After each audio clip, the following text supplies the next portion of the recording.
Salut à tous, bon, bienvenue. Donc là, ça va être de nouvelles vidéos où on va tout simplement faire un résumé de livres par semaine.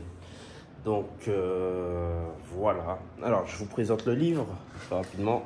Les vertus de l'échec. On va revenir un peu là-dessus. Ça sera une vidéo un petit peu longue, je ne sais pas, plus de 5 minutes je pense, histoire de vous faire le résumé. Et en même temps, on va profiter, comme on est ailleurs. On est au Bénin. J'oublie exactement où, si je me rappelle à la fin, je vous dis, je vous fais visiter vite fait. On est dans un hôtel plutôt pas mal. Donc voilà, le lit, il y a plusieurs lits et tout ça. Il y a aussi la douche. Voilà, j'ai mis mes caleçons à laver aussi. Voilà, ça donne ça plutôt très sympa. Bon, après, je peux faire des remarques aussi, mais bon.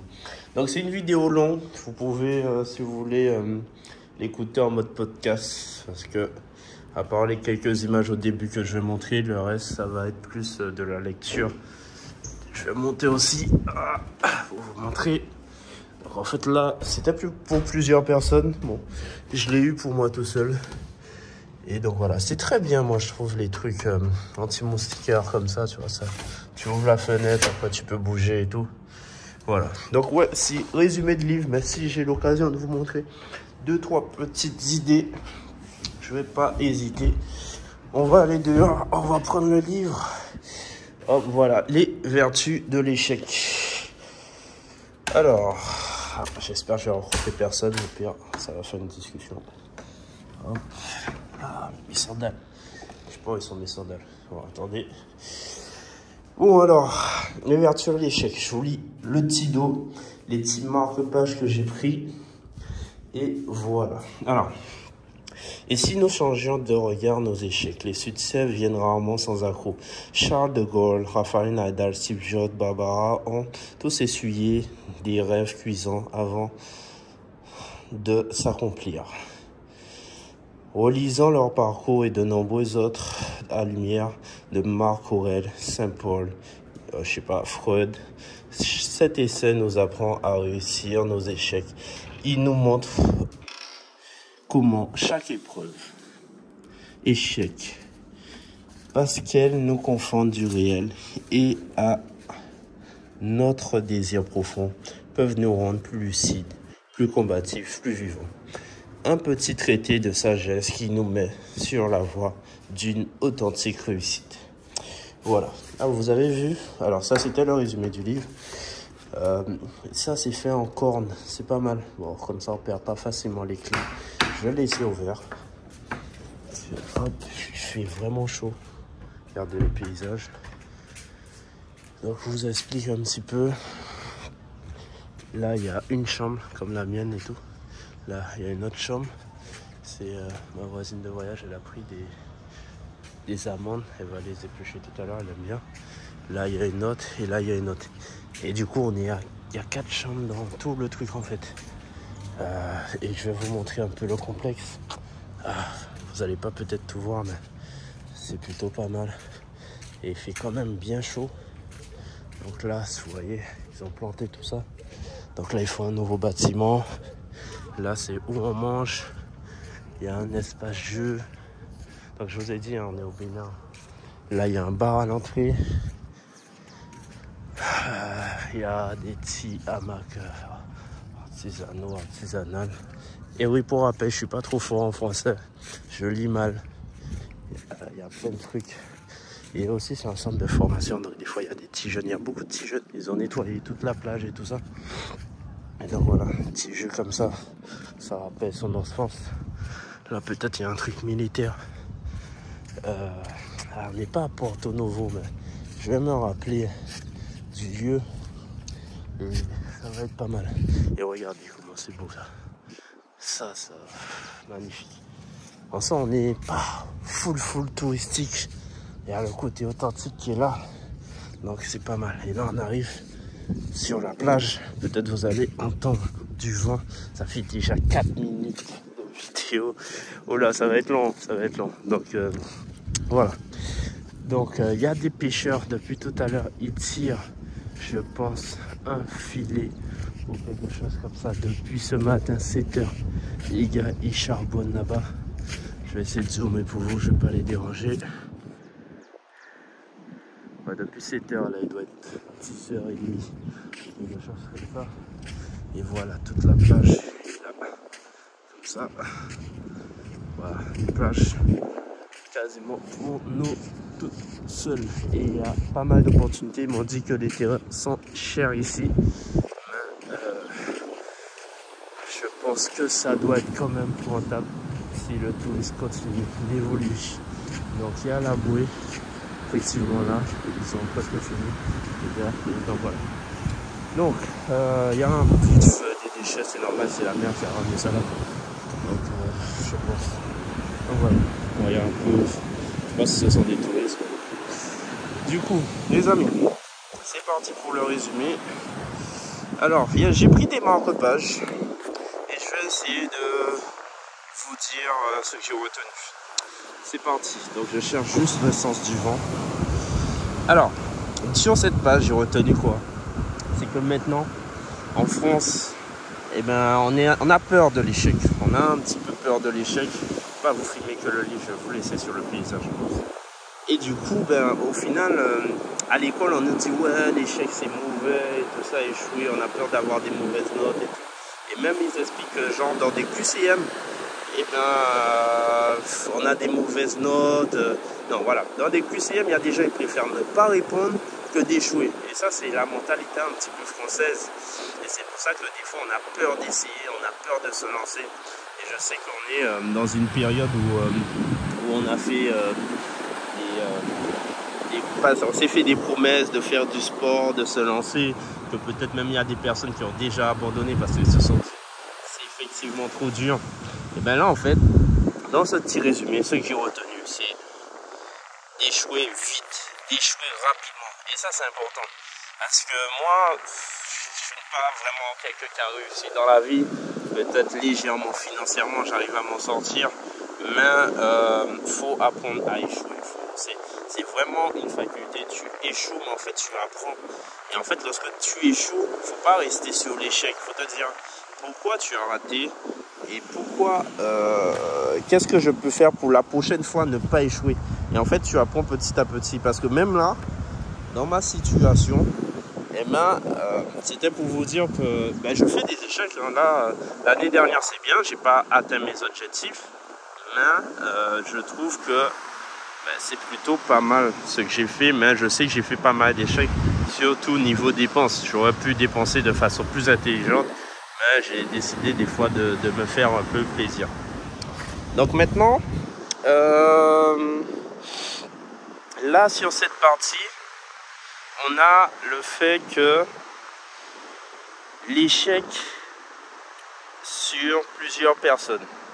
Donc, surtout ce que j'ai retenu, c'est pas la première fois que j'entends cette phrase, mais j'ai raté 9000 tirs dans ma carrière. J'ai perdu presque 300 matchs. 26 fois, on m'a fait confiance pour prendre le tir de la victoire, je l'ai manqué. J'ai échoué encore et encore dans ma vie. Et c'est pourquoi j'ai réussi. Et là, tu te dis, ouais, quand même, le gars, il a raté 9000 tirs. Il a perdu 300 matchs.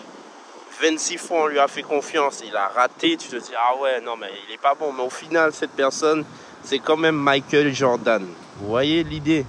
C'est que lui, il a appris plein d'échecs. Et tous les échecs, je pense qu'il a pris, il les a remémorés dans sa tête. Il a appris. Et c'est en échouant plusieurs fois que maintenant, vous voyez, eh ben, c'est le meilleur joueur de la NBA. Si je ne me dis pas de bêtises. Donc, voilà, c'était un autre marque-page.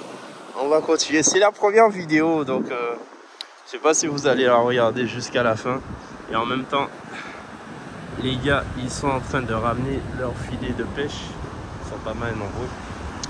Et du coup, là,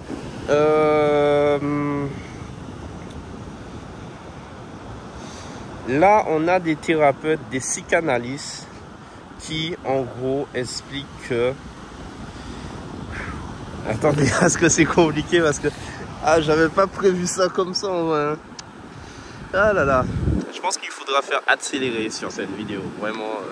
Parce que c'est compliqué pour moi. J'avais pas prévu ça. J'essaie de... On va marcher, on va voir le paysage. Je vais essayer de lire en même temps. Je dois tenir un téléphone, lire, marcher. Oh là là. Quelle idée. Quelle idée. Bon, les plus courageux sur cette vidéo. Merci. Au moins, vous voyez le paysage. Allez, hop. Alors, est-ce que je peux parler et lire en même temps? D'habitude, je peux écouter et lire en même temps. Ah non, je suis pas sur la bonne page. Voilà, désolé en fait. Mais vous voyez mes marque-pages? En fait, je fais ça, les marque-pages. Voilà, je mets dans le truc et puis voilà, c'est pas mal. Voilà, c'est une autre petite phrase. Je pense que vous l'aviez entendu, mais ça fait du bien de réécouter. Ça fait déjà 10 minutes. 10 minutes que vous êtes sur cette vidéo. La population locale, je ne peux pas trop filmer. Mais bon, voilà. Alors, Nelson Mandela a dit, je ne perds jamais, j'apprends. Non, je gagne ou j'apprends. C'est vrai. C'est totalement vrai en fait les amis. Soit tu apprends, ou soit tu gagnes en fait. Moi dans le trading, lorsque je fais des bêtises, je perds, et ben j'apprends. C'est des fois je me pose la question, c'est mon coach, mon mentor de trading, il me disait ouais mais t'apprends en fait. Pourquoi tu as perdu? Pourquoi tu as perdu de l'argent? Et puis il faut en perdre aussi pour en gagner. Donc voilà.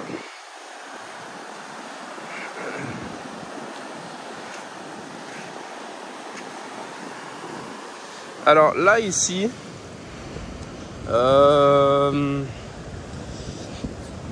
c'est une partie où il est de toute façon difficile de définir ce qui serait le noyau de ce moi. En fait, on explique un peu que l'échec, ça fait partie de nous en tant qu'être humain.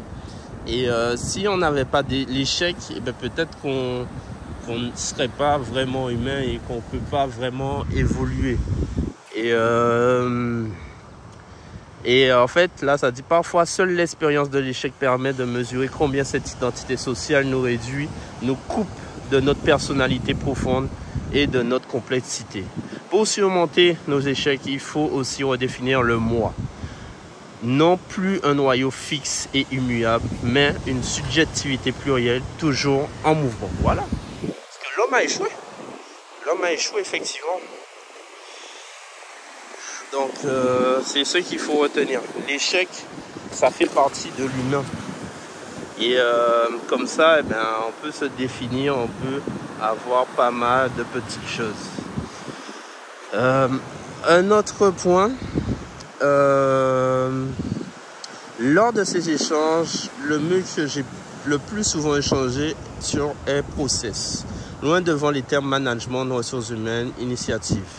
Il est sur toutes les lèvres au moment des questions avec le public. Surtout lorsque j'ai fait l'apologie du sens du risque, de la créativité. Des cas déçus de ne pas pouvoir devenir ceux qui sont apparaissent comme des victimes collatéraux des triomphes des process. Ces processus de rationalisation des tâches sont à l'origine nécessaires. J'observe qu'ils ont changé de fonction. Ils devaient mettre que des moyens. Ils sont devenus une fin. En fait, cette partie, c'est pour expliquer que il y a pas mal de personnes comme moi, hein, tu fais des études ou pas, tu arrives à un travail, tu as un salaire, et en fait tu sais que tu es dans ce travail, mais tu sens qu'il y a quand même un problème en fait. Tu sais qu'il te manque quelque chose au fond de toi, tu vois. Et soit tu te dis, ah il me manque quelque chose, je vais chercher qu'est-ce qui me manque, ou soit tu te dis, non, vas-y, pas grave, on verra, ou quelque chose comme ça. Alors, moi, je suis allé chercher peut-être un peu plus loin. Ça m'a permis de réussir, mais j'étais pas vraiment obligé de réussir, mais ça va pour moi. Alors, là aussi, on a le gars Virgin. Je ne sais pas comment il s'appelle exactement. Peut-être on va revenir là-dessus plus tard. Et en fait, il disait quoi? Il a essayé de faire un iPod, un Virgin Plus, qui ressemblait à un chronomètre et que c'était un lecteur MP3 et tout ça. Et ce fut quand même un accident industriel. Et en fait, lui, c'est pas ses bêtises, mais ça s'arrête pas là. En fait, en tant qu'entrepreneur, tu vois, il a été entrepreneur à 22 ans et il a fait sa première maison de disques. Et là, en fait, sa première maison de disques, ils l'ont mis en prison parce qu'il a fraudé à la TVA ou quelque chose comme ça. Et du coup, sa mère a dû hypothéquer sa maison et ils ont dû rembourser pendant combien d'années? Et c'est des échecs comme ça qui l'ont fait que c'est l'homme qui prend pas mal de risques en fait. Et il voit qu'au final, après quelques années, qu'il n'est pas Steve Jobs lorsqu'il a voulu créer un MP3 et tout ça. Mais au moins, il a essayé et ça l'a permis d'avancer aussi dans sa vie. Donc, la chance sourit aux audacieux. Voilà. Il y a des gens qui vont dire, ouais, il a de la chance et tout ça. Oui, mais il a essayé. C'est pas il a de la chance pour rien du tout. Il a essayé quand même. Voilà. On continue, les amis. 15 minutes. Après tout fini. Alors, les sportifs le savent aussi. Perdre sans avoir rien tenté nous laisse un goût amer. Notre plus grand regret est alors de n'avoir perdu en jouant le tout pour le tout, en profitant au moins pour se rapprocher de son talent. 4 axes donc d'une méthode plus pour apprendre à oser, accroître ses compétences, améliorer l'audace des autres, n'être pas trop perfectionniste et se souvenir que l'échec sans l'audace fait particulièrement mal. Je pense que c'est tout dit, je pense que vous avez compris. Je me rappelle aussi des matchs de handball ou peu importe, dès que je fais un sport, si je me suis donné à fond et j'ai perdu, ouais, si l'équipe s'est donnée à fond et j'ai perdu, ouais, mais sinon, ah non, je veux pas perdre comme ça, je suis un mauvais perdant. Si je perds, je me suis donné à fond, ouais, c'est bon, c'est pas mal, mais dans d'autres occasions, non, pas du tout, hein. Nous, on perd pas comme ça, hein. Pas du tout. Alors, là, on a une petite phrase. Ah, voilà, du handball. En écoutant l'entraîneur de l'équipe de France de handball, Claude Onesta, répond à des journalistes, j'ai souvent été surpris par son temps. C'était chaque fois après une grande victoire, les experts venaient de gagner un nouveau titre, de battre un record supplémentaire. L'ambiance était à liesse, à l'euphorie. Ah, les gars, le vent. Attends. Désolé. Lui restait calme, posé, une pointe d'inquiétude dans les yeux, dans la voix. Il analysait la victoire avec autant de soin que si c'était agi d'une défaite. En éteignant le son de la télévision, on aurait pu douter de l'issue du match. J'ai compris pourquoi. En lisant son livre, Le règne des affranchis, peut-être je dois le lire au jeu, entre parenthèses, à chaque victoire, il se demandait comment se renouveler. Pour rester au meilleur niveau respectif, il ne faut jamais appliquer 2 fois de suite la même stratégie, surtout quand on est champion du monde. Voilà, je ne vais pas continuer, mais les experts, ils ont enchaîné les victoires. Et c'était vraiment l'entraîneur, tu vois. Moi, je me dis, généralement, quand une équipe gagne, c'est l'entraîneur.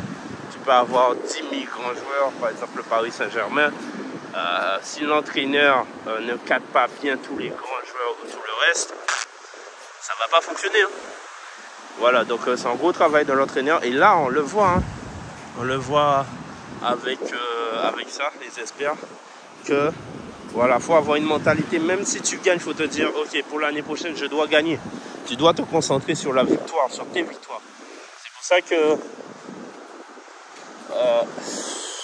on peut être heureux d'avoir réussi des choses, mais il faut aussi prévoir à l'avenir. Je ne dis pas de ne jamais être vénère ou voyou, quoi. Jamais être colère, jamais être vénère, bon. Faut rigoler un peu. Alors, cette partie. Bon, je vais vous lire une phrase. Ray Charles continue d'éprouver de la joie après avoir perdu son frère, l'a vu et sa mère. Voilà la joie dans l'adversité. Ça, c'est un très bel exemple. Ray Charles, c'est le musicien avec, je pense que tout le monde connaît. Je pense qu'il y a une phrase, je ne sais pas si ça va être là-dedans, mais il a dit qu'il est éventuellement aveugle et tout ça, c'est très triste, mais ça aurait pu être pire, il aurait pu être noir aussi. Bon, c'est pour les noirs, voilà. Bref. Le succès a déclaré Wynton Churchill, c'est d'aller d'échec en échec sans perdre son enthousiasme. Cet enthousiasme donne une idée assez précise de la joie dans l'adversité. Dans le regard de Thomas Edison, qui enchaîne les nuits blanches en espérant faire jaillir la lumière. Dans le corps du judoka qui chute, mais sans qui est loin de rester au tapis. Dans les épaules du boxeur qui encaisse des coups et se prépare à allonger sa droite. Voilà, on a pas mal d'exemples comme ça. On a bientôt fini, on atteint les 20 minutes de vidéo. Ah, voilà, on va changer de sujet. Regardez ça, je dois planter ça moi bientôt. Cocotier. C'est comme ça, bien au fond, ça pousse. Après, ça te donne ça. Et avec ça, normalement, j'ai acheté de l'huile de coco. Ça, je sais pas comment ça pousse, mais ça aussi, ce sont des trucs très importants. Donc voilà, je commence à avoir chaud. Elle m'a filmé un petit peu, je commence à faire chaud. J'ai pas envie de transpirer dans l'un de mes derniers t-shirts de voyage. Parce que je voyage avec pas beaucoup de vêtements. C'est pour ça que dans les vidéos photos, vous me voyez avec les mêmes vêtements. Et ouais, et ben j'ai pas d'argent pour acheter des vêtements aussi. Non, peut-être, mais bon, c'est pas ma priorité. Je préfère qu'on me trouve comme un clochard sur internet. Du coup, voilà. Je vais vous lire cette phrase. J'ai pris un marque-page. Enfin, dans notre relation à notre désir, nous sommes aussi confrontés à une expérience de l'échec qui fait notre grandeur. Nous éprouvons qu'il y a en nous un manque impossible à combler. Voilà. On a bientôt fini ces marque-pages. Et là, voilà, on a fini quasiment. Et en fait, les livres qui font référence à tout ça, ils sont là. Vous pouvez faire pause pour regarder d'autres livres où ils ont fait référence. Les amis, je dois lire un livre par semaine. C'était le premier livre que je lisais. J'espère que vous avez apprécié ce petit résumé avec moi. Très à l'arrache, mais le but c'est de faire de vidéo en vidéo. Je vais m'améliorer et j'espère que vous allez kiffer. C'est un très bon livre si vous avez des échecs dans la vie ou si vous débutez, de savoir que l'échec c'est normal et l'échec vous font grandir. Donc plus vous aurez des échecs, plus vous êtes arrivé près de votre but. C'est très important. Même là, c'est pas ce livre que j'ai commencé à lire cette année. J'ai lu un livre dans l'avion, au moins 150 pages, et je l'ai laissé dans l'avion, vous voyez. Et pourtant, là, ce livre-là, je l'ai déjà fini, et je vous fais le résumé de ce livre aujourd'hui pour vous dire que, voilà, je fais. Après, c'est pas parfait, j'en suis sûr, mais je l'ai fait. Et même pour moi, ça va me servir. Et je vous dis à bientôt, peut-être la semaine prochaine, pour un prochain résumé de livre que j'ai déjà commencé, qui s'appelle Le Bon Moment.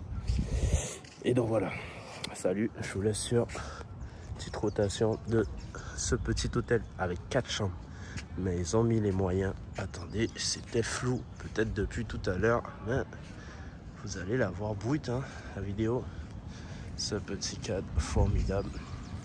Voilà, je voyage avec I Travel With You et Wiz qui ont organisé ce voyage au Bénin. Très bon pour me ressourcer. Donc voilà les amis, je vous dis salut et à la prochaine. 23 minutes de vidéo. Merci à vous.